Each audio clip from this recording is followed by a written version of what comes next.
इस आइलैंड पर अब सिर्फ राज नहीं खुलने वाले थे, बल्कि एक ऐसी गलती होने वाली थी जो यहाँ मौजूद हर इंसान को एक ऐसे सवाल के सामने खड़ा कर देगी जिसका जवाब किसी के पास नहीं था। और सबसे खतरनाक बात, किसी को अभी तक यह भी नहीं पता था कि जिस चीज को वे अंधविश्वास समझ रहे हैं वह सच में बहुत खतरनाक हो सकती है। पिछली बार हमने देखा था कि हैच के अंदर जैक और डेसमंड आमने सामने खड़े थे, जबकि लॉक दोनों के बीच फंसा हुआ था। उसी दौरान केट चुपचाप वेंटिलेशन डक्ट के अंदर छिपी हुई थी और बाहर निकलने का रास्ता ढूंढ रही थी। कुछ देर बाद उसे एक सुनसान एग्जिट मिल जाता है और वह नीचे छलांग लगा देती है, लेकिन जहां वह पहुंचती है उसे देखकर खुद केट भी हैरान रह जाती है, क्योंकि वह सीधे हथियारों के स्टोर रूम में आ गिरी थी। उस वक्त केट को बिल्कुल अंदाजा नहीं था कि अगले कुछ मिनटों में यहीं से शुरू होने वाली एक घटना पूरे हैच के हालात बदलने वाली है। बिना वक्त गंवाए वह एक शॉटगन उठाती है, उसमें गोलियां भरती है और दबे पांव बाहर निकल जाती है। धीरे धीरे केट डेसमंड के पीछे पहुंच जाती है। डेसमंड का पूरा ध्यान जैक और लॉक पर होता है, इसलिए उसे केट के आने का बिल्कुल एहसास नहीं होता। और तभी मौका देखकर केट बंदूक के पिछले हिस्से से डेसमंड के सिर पर जोरदार वार कर देती है। डेसमंड सीधे जमीन पर गिर पड़ता है। गिरते वक्त उसके हाथ में पकड़ी बंदूक चल जाती है और एक गोली निकल जाती है। अगले ही पल सबकी नजर उस दिशा में जाती है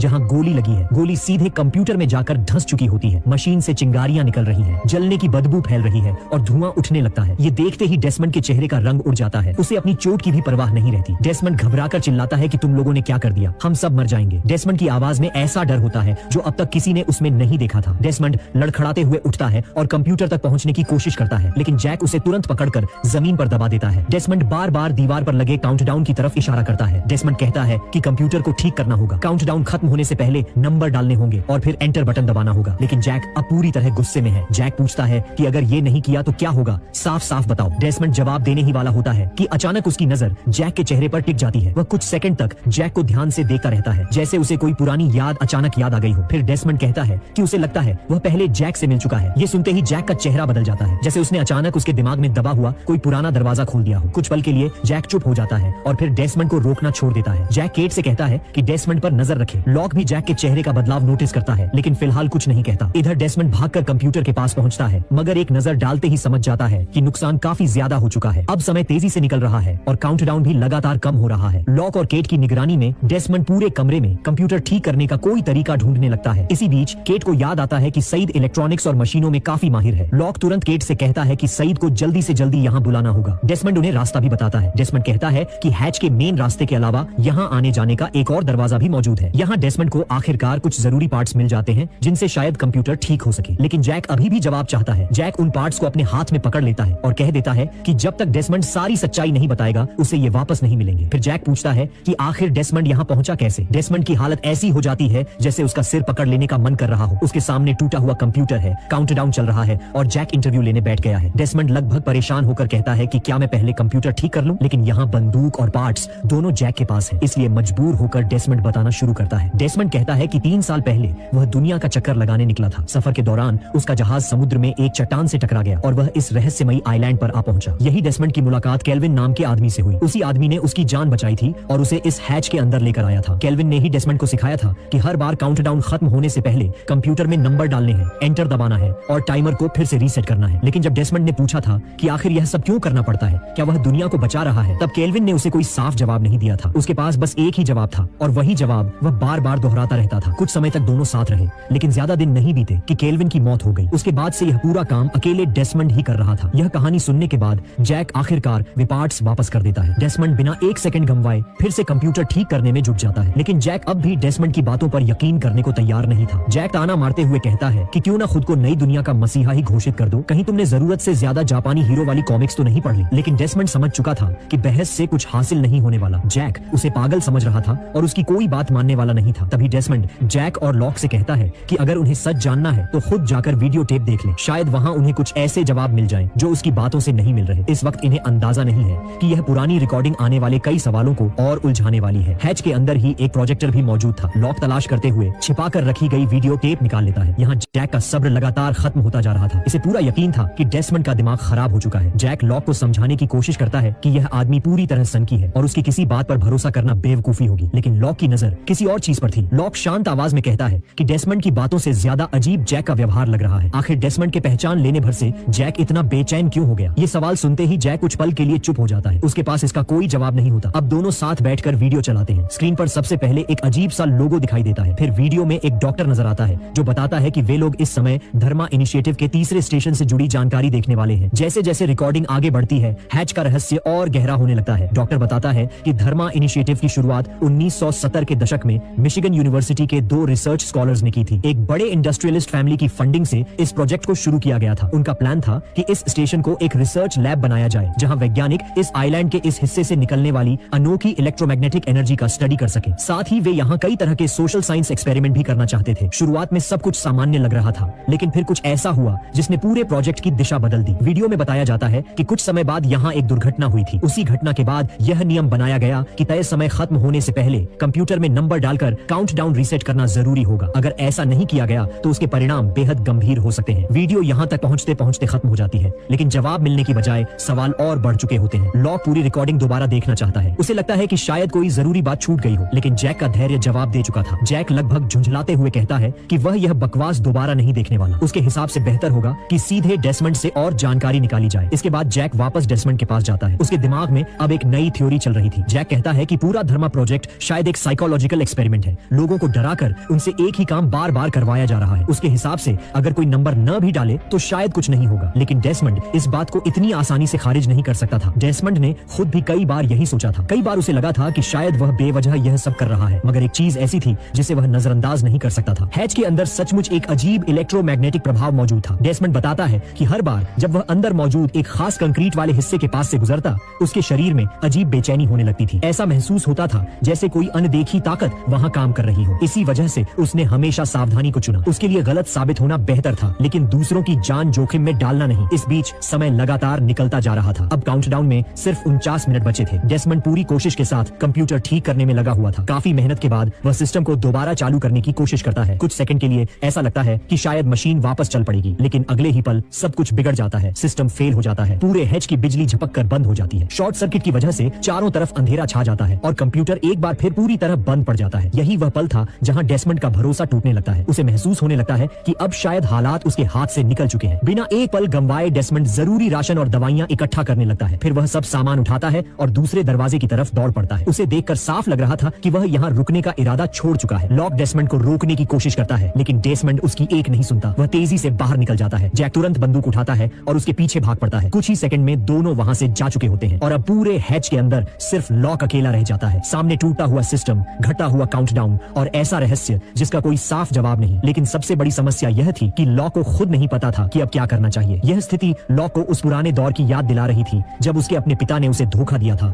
और उसकी जिंदगी पूरी तरह बिखर गई थी। उस घटना के बाद लॉक लंबे समय तक भटकता रहा था। वह अपने जीवन का मतलब ढूंढने की कोशिश कर रहा था। इसी तलाश में उसने एक सपोर्ट ग्रुप ज्वाइन किया था, जहां शायद उसे अपने सवालों के कुछ जवाब मिलने वाले थे। लेकिन सपोर्ट ग्रुप में मौजूद बाकी लोगों की परेशानियां लॉक को अपनी तकलीफ के सामने बहुत छोटी लगती थी। लोग अपनी अपनी कहानियां सुना रहे थे, दर्द बांट रहे थे, मगर लॉक के अंदर जो खालीपन था वह किसी भी बात से भर नहीं रहा था। उसका पूरा ध्यान अब भी सिर्फ एक इंसान पर अटका हुआ था, उसके पिता पर। लॉक लगभग हर दिन उसके घर के बाहर जाकर बैठ जाता, घंटों इंतजार करता रहता। यहाँ तक कि जब उसके पिता ने घर बदल लिया तब भी लॉक ने उसे ढूंढ निकाला, जैसे वह जवाब पाए बिना चैन लेने वाला ही नहीं था। आखिर एक दिन उसका पिता बाहर आता है और लॉक से बात करने के लिए तैयार हो जाता है। लॉक के मन में न गुस्सा था न बदला। वह सिर्फ एक सवाल का जवाब चाहता था। लॉक जानना चाहता था कि आखिर उसके अपने पिता ने उसके साथ ऐसा क्यों किया। लेकिन जो जवाब उसे मिला उसने उसके भीतर बची हुई उम्मीद भी तोड़ दी। उसके पिता के चेहरे पर जरा सा भी पछतावा नहीं था। वह बिल्कुल सामान्य अंदाज में कहता है कि इसमें क्यों का क्या मतलब है, इंसान स्वार्थी होता है, बस इतना ही। फिर वह लॉक को वहाँ से चले जाने के लिए कह देता है। यहाँ तक कि यह भी कहता है कि उसे देखकर चिढ़ होती है। यह सुनकर लॉक पूरी तरह टूट जाता है। लेकिन जिंदगी यही नहीं रुकती। उसी सपोर्ट ग्रुप में लॉक की मुलाकात हेलन से होती है। हेलन उन गिने चुने लोगों में से थी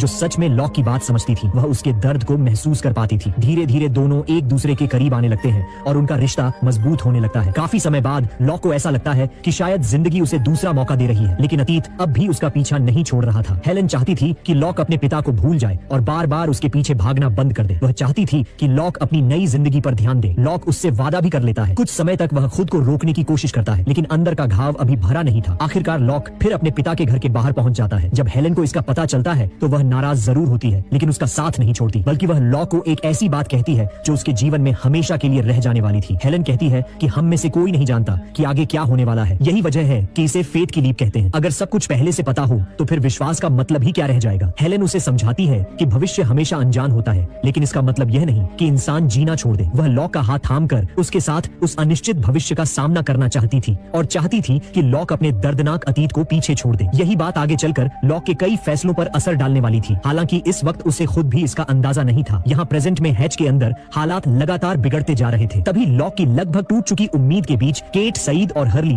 वहाँ पहुँच जाते हैं। दीवार पर लगे काउंटडाउन को देखकर सबकी सांस अटक जाती है। अब सिर्फ 24 मिनट बचे थे। समय तेजी से खत्म हो रहा था। सईद आते ही हालात समझ जाता है। वह बिना वक्त गंवाए काम पर लग जाता है। सईद केट और हर्ली को कहता है कि वायरिंग पाइपलाइन के रास्ते जाकर सर्किट ब्रेकर ढूंढें। दूसरी तरफ सईद खुद पूरी मेहनत से कंप्यूटर ठीक करने में जुट जाता है। अब सबकी उम्मीद उसी पर टिकी हुई थी। इसी दौरान जंगल में जैक अब भी डेसमंड के पीछे भाग रहा था। डेसमंड चलते चलते उसे वही नंबर दोहराकर बताने लगता है जो हर बार कंप्यूटर में डालने होते हैं। लेकिन जैक को अब नंबरों से कोई मतलब नहीं था। वह एक ही बात साबित करना चाहता था। उसे लगने लगा था कि यह पूरा सिस्टम झूठ है। जैक लगातार डेसमंड पर दबाव डालता है कि मान लो अगर नंबर नहीं डाले जाएं तो भी कुछ नहीं होगा। लेकिन डेसमंड उसकी बातों को नजरअंदाज कर देता है। उसके लिए अब बहस का कोई मतलब नहीं था। कंप्यूटर टूट चुका था, समय खत्म हो रहा था और बहुत जल्द सच खुद सामने आने वाला था। तभी अचानक डेसमंड को कुछ याद आता है। वह जैक को ध्यान से देखता है और आखिरकार उसे पहचान लेता है। उसे स्टेडियम में हुई उनकी पुरानी मुलाकात याद आ जाती है। जैसे ही वह उस बात का जिक्र करता है, जैक का चेहरा बदल जाता है। जैक तुरंत उसे चुप रहने के लिए कहता है, लेकिन डेसमंड रुकता नहीं। वह पूछता है कि उस समय जिस महिला मरीज की वजह से जैक परेशान था, उसका क्या हुआ? यह सुनते ही जैक लगभग चिल्ला उठता है। जैक कहता है कि उसने उसी महिला से शादी कर ली थी। डेसमंड कुछ सेकंड तक उसके चेहरे को देखता रहता है। फिर वह जैक की आंखों में छिपा दर्द पढ़ लेता है और समझ जाता है कि वह शादी ज्यादा समय तक नहीं चली। यह बात जैक के दिल को छू जाती है। उसका चेहरा उतर जाता है। वह कुछ देर तक चुप रहता है और आखिरकार डेसमंड को जाने देता है। इधर हैच के अंदर केट और हर्ली सर्किट ब्रेकर तक पहुंचने में कामयाब हो जाते हैं। जैसे ही वे उसे दोबारा चालू करते हैं, पूरे हैच की बिजली वापस आ जाती है। लेकिन राहत ज्यादा देर नहीं टिकती। काउंटडाउन अब सिर्फ 3 मिनट के आसपास पहुंच चुका था। समय हाथ से फिसल रहा था। सौभाग्य से सईद अपनी पूरी कोशिश में सफल हो जाता है और कंप्यूटर दोबारा काम करने लगता है। यह देखकर लॉक तुरंत मशीन के सामने बैठ जाता है। अब एक भी सेकंड बर्बाद करने का मौका नहीं था। लॉक याद से नंबर टाइप करना शुरू कर देता है। हर्ली ये सब देखकर परेशान हो जाता है। उसे भी यह पूरा मामला पागलपन लग रहा था, लेकिन इस वक्त उसकी बात सुनने वाला कोई नहीं था। लॉक तेजी से एक एक नंबर डालता जाता है और आखिर में आखिरी नंबर 32 टाइप कर देता है। लॉक आखिरी नंबर डाल ही चुका था और अब बस एंटर बटन दबाना बाकी था। तभी हैच का दरवाजा खुलता है और जैक वापस अंदर आ जाता है। उसकी नजर सीधे कंप्यूटर स्क्रीन पर जाती है। अगले ही पल जैक लॉक को रोक देता है। जैक बताता है कि लॉक ने आखिरी नंबर गलत डाला है। अंतिम नंबर 32 नहीं बल्कि 42 है। समय तेजी से खत्म हो रहा था, इसलिए लॉक बहस नहीं करता। वह तुरंत नंबर ठीक कर देता है। लेकिन इसके बाद लॉक एक ऐसा काम करता है जिसकी शायद किसी को उम्मीद नहीं थी। वह एंटर दबाने का मौका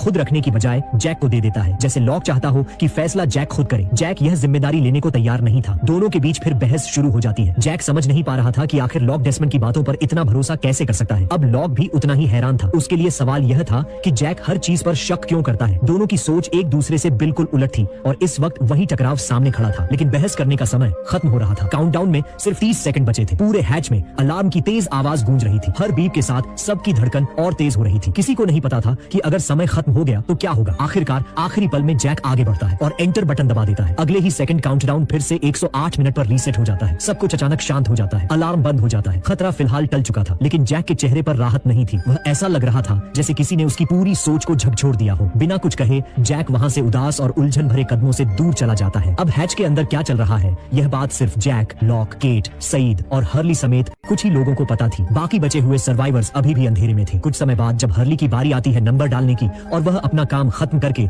वापस समुद्र किनारे पर पहुंचता है, चार्ली उस रहस्यमयी हैच के बारे में जानने के लिए बेचैन था। वह चुपके से हर्ली के पास आकर उससे जानकारी निकालने की कोशिश करता है, लेकिन हर्ली को पहले ही साफ हिदायत दी गई थी कि यह बात किसी को नहीं बतानी है। इसलिए वह चार्ली के हर सवाल को टालता रहता है। दिलचस्प बात यह थी कि जहां बाकी सर्वाइवर्स हैच को लेकर बेहद उत्सुक थे, वहीं रोज किसी तरह की दिलचस्पी नहीं दिखा रही थी। शायद यही वजह थी कि हर्ली को उस पर भरोसा होने लगा। उसे लगा कि अगर किसी को साथ ले जाना सुरक्षित है तो वह रोज ही है। इसी भरोसे की वजह से वह रोज को लेकर हैच के अंदर पहुंचता है। जैक ने हर्ली को एक नई जिम्मेदारी दी थी। उसे हैच में मौजूद खाने पीने के सामान और बाकी जरूरी राशन की गिनती करनी थी। लेकिन हर्ली जानता था कि इतना बड़ा काम वह अकेले नहीं कर पाएगा, इसलिए उसने रोज को भी अपने साथ शामिल कर लिया। जैक दोनों को हैच के उस स्टोर रूम में ले जाता है जहां खाने का विशाल भंडार रखा हुआ था। वहां इतना सामान था कि देर सबेर सभी सर्वाइवर्स को इसके बारे में पता चल ही जाना था। लेकिन जैक चाहता था कि पहले पूरी गिनती हो जाए, इसलिए वह हर्ली से वादा लेता है कि जब तक हिसाब पूरा नहीं हो जाता तब तक कोई भी व्यक्ति यहाँ से कुछ भी नहीं ले जाएगा। हर्ली मजबूरी में हामी भर देता है। इसके बाद वह और रोज मिलकर काम शुरू कर देते हैं। एक सामान का नाम पड़ता है और दूसरा उसे लिखता जाता है। धीरे धीरे पूरा स्टोर रूम व्यवस्थित होने लगता है। लेकिन हर्ली इस काम से बिल्कुल खुश नहीं था। उसे लग रहा था कि अगर वह लोगों को सामान लेने से रोकेगा तो आखिर में सब उसी से नाराज होंगे। और उसकी चिंता शायद गलत भी नहीं थी, क्योंकि कुछ ही देर बाद केट सीधे स्टोर रूम में घुस आती है। वह आराम से एक शैम्पू या बॉडी वॉश की बोतल उठाती है और बाहर निकलने लगती है। हर्ली उसे रोकने की कोशिश करता है, लेकिन केट उसकी एक नहीं सुनती। वह सामान लेकर चली जाती है। हर्ली बेबस होकर उसे जाता हुआ देखता रह जाता है। इसके चेहरे के भाव देखकर लग रहा है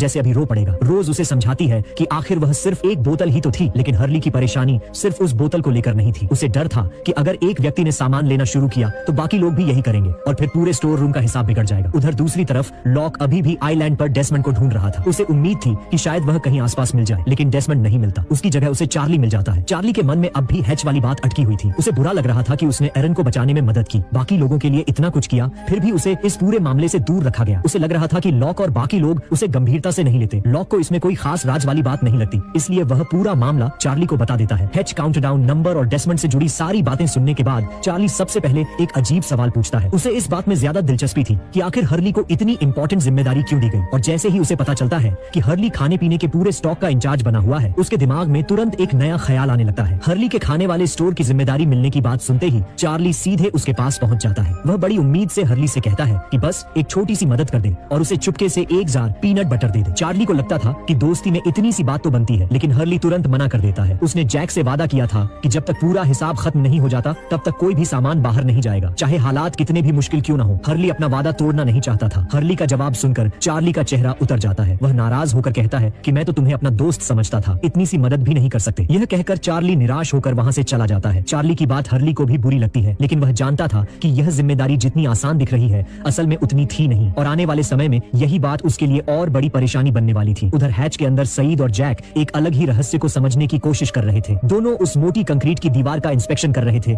जिसके पीछे किसी अजीब शक्ति के होने का शक था। तभी एक छोटी सी चीज उनका ध्यान खींचती है। जैक की गर्दन में लटका एल्यूमिनियम का चाबी का गुच्छा दीवार की तरफ खींचने लगता है। दीवार के उस पार मौजूद इलेक्ट्रोमैग्नेटिक ताकत इतनी ज्यादा थी कि उसका असर मोटी कंक्रीट के पार भी महसूस हो रहा था। यह देखकर दोनों समझ जाते हैं कि मामला साधारण नहीं है। सईद का मानना था कि अगर सच जानना है तो सिर्फ ऊपर से देखने से काम नहीं चलेगा, इसलिए वह जैक को लेकर नीचे बने सुरंग जैसे रास्ते में जाता है ताकि दूसरी तरफ से जांच की जा सके। लेकिन नीचे पहुंचकर भी उन्हें सिर्फ और कंक्रीट दिखाई देती है, इतनी मोटी परत कि उसे तोड़ना या हटाना लगभग नामुमकिन था। दोनों को यकीन हो जाता है कि इसी के पीछे वह एनर्जी का सोर्स छिपा हुआ है जिसके बारे में धर्मा प्रोजेक्ट बात करता था। सईद इस जगह की कंस्ट्रक्शन क्वालिटी देखकर हैरान रह जाता है। उसके मुताबिक यहाँ इस्तेमाल की गई सिक्योरिटी सिस्टम्स और कंक्रीट की मजबूती लगभग चेर्नोबिल जैसी हाई सिक्योरिटी फैसिलिटीज के लेवल की थी, यानी अंदर जो भी था उसे छिपाने और रोक कर रखने के लिए बहुत बड़ी तैयारी की गई थी। इसी जांच के दौरान अचानक पास से कोई आवाज सुनाई देती है। दोनों का ध्यान तुरंत उधर जाता है। जैक आवाज का पीछा करते हुए आगे बढ़ता है और एक छोटे रास्ते से बाहर निकलता है, लेकिन यहाँ पहुंचकर जो ये देखता है इसकी उम्मीद इसे बिल्कुल नहीं थी।